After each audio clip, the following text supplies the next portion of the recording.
Assalamualaikum warahmatullahi wabarakatuh. Kembali lagi di kelas Akidah Akhlak bersama saya Ustazah Elisa.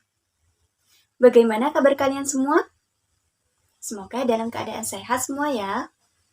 Nah, Ustazah ada pantun nih untuk kalian. Pergi ke pasar membeli meja, tidak lupa membeli papan.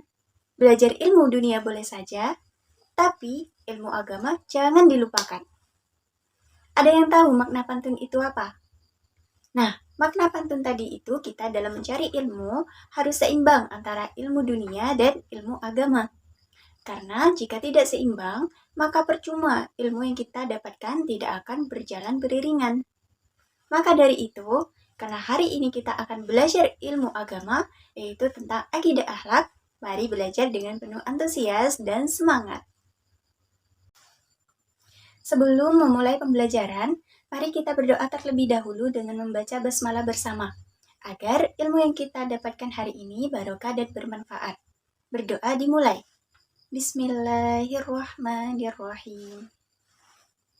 Baik anak-anak semua, materi kita hari ini yaitu mengenai adab sholat dan adab zikir. Nah, di sini Ustazah sudah menampilkan gambar. Coba kalian amati dulu. Oke, kira-kira setelah mengamati gambar ini ada yang aneh tidak? Ada? Apa yang aneh? Yap, adab sholatnya.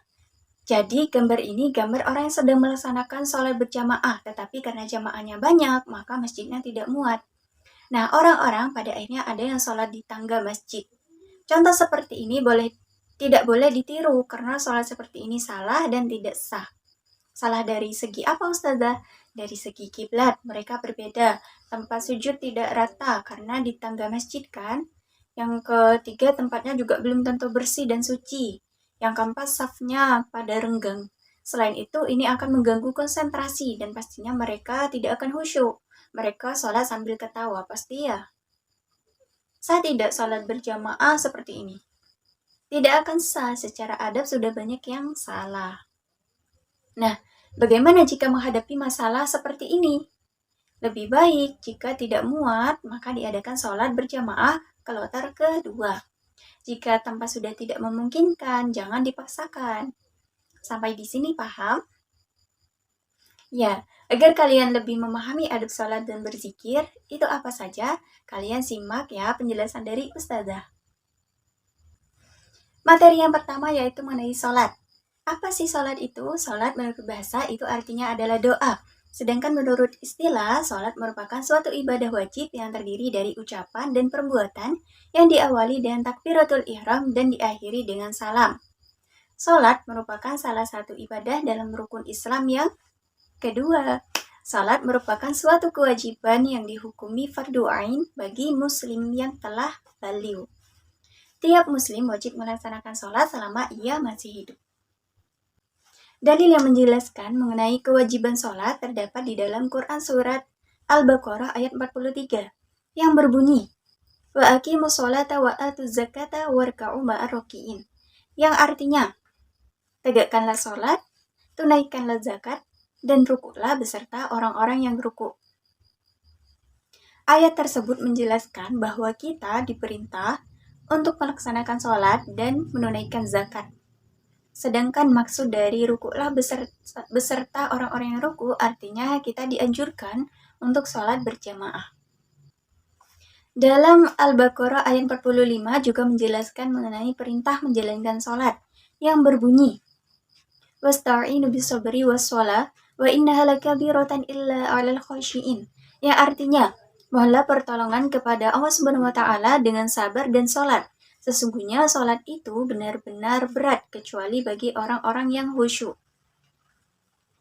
Ayat tersebut menjelaskan bahwasannya kita diperintah untuk memohon pertolongan dalam menghadapi urusan ataupun kesulitan hanya kepada Allah Subhanahu wa taala. Dengan cara apa? Dengan cara sabar dan melaksanakan sholat. Disebutkan juga sholat itu berat kecuali orang-orang yang khusyuk. Orang-orang yang khusyuk di sini artinya orang-orang yang takut kepada Allah, yang percaya bahwa mereka akan bertemu dengan Allah setelah kematian dan akan dibangkitkan pada hari kiamat untuk mendapat balasan pahala ataupun siksa. Selanjutnya, adab-adab sholat. Adab-adab sholat meliputi yang pertama khusyuk, yang kedua hati yang ikhlas, yang ketiga bersegera melaksanakan sholat, yang keempat tempatnya suci, yang kelima memakai pakaian terbaik, dan yang keenam menyempurnakan wudhu. Yang pertama khusyuk.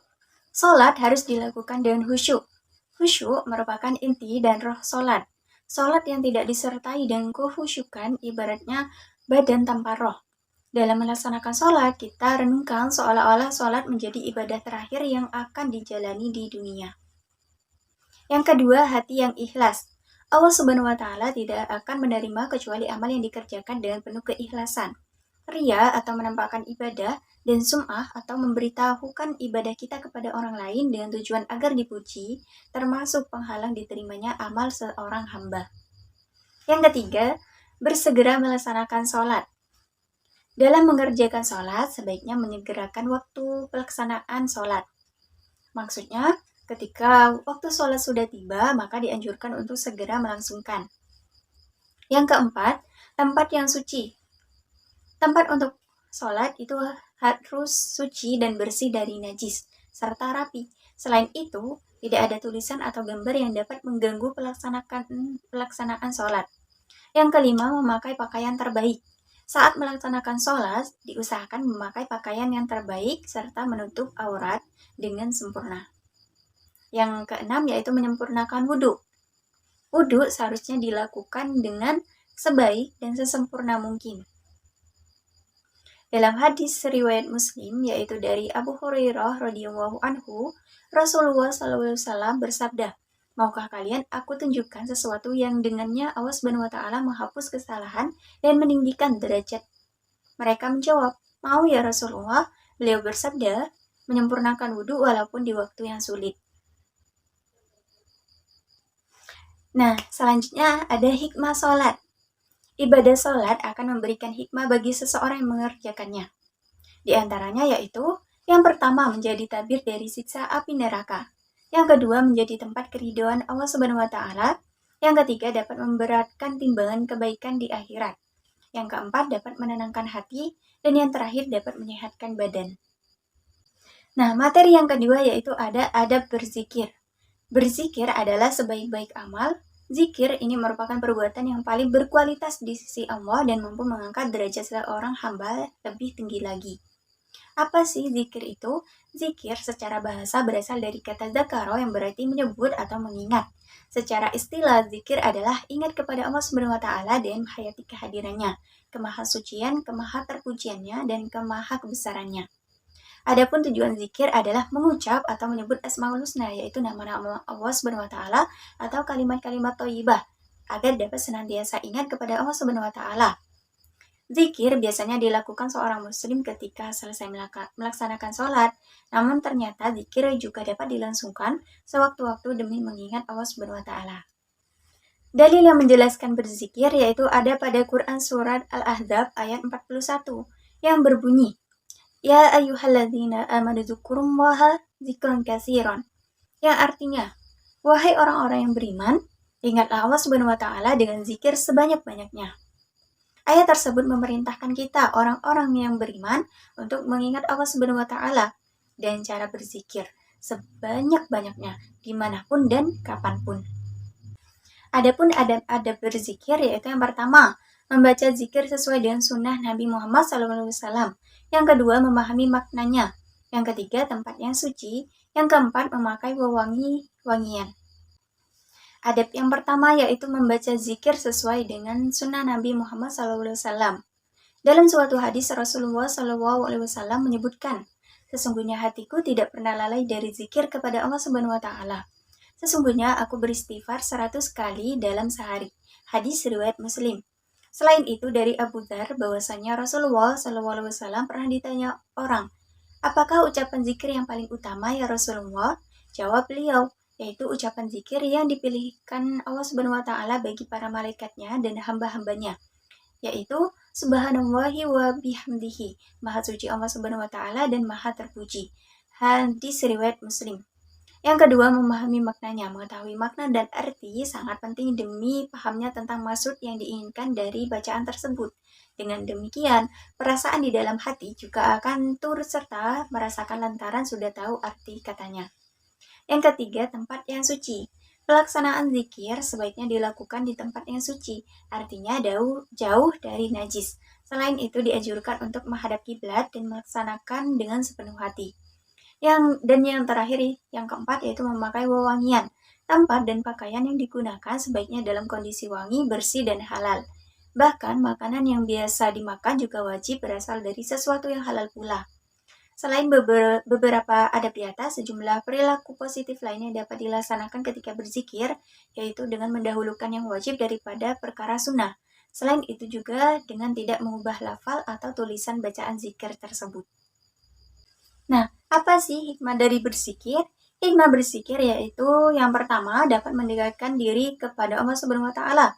Yang kedua, menghilangkan perasaan gundah. Yang ketiga, menjauhkan diri dari godaan jin, dan yang keempat, hidupnya diliputi banyak kebaikan, dan yang terakhir, mengontrol emosi dalam diri. Nah, anak-anak semua, itu tadi penjelasan dari Ustazah mengenai adab-adab sholat dan adab-adab berzikir. Bagaimana, sudah paham semua kan? Nah, karena materi kita hari ini sudah selesai, mari kita tutup pembelajaran hari ini dengan membaca hamdalah bersama-sama. Alhamdulillahirrabbilalamin. Ustazah akhiri, wassalamualaikum warahmatullahi wabarakatuh.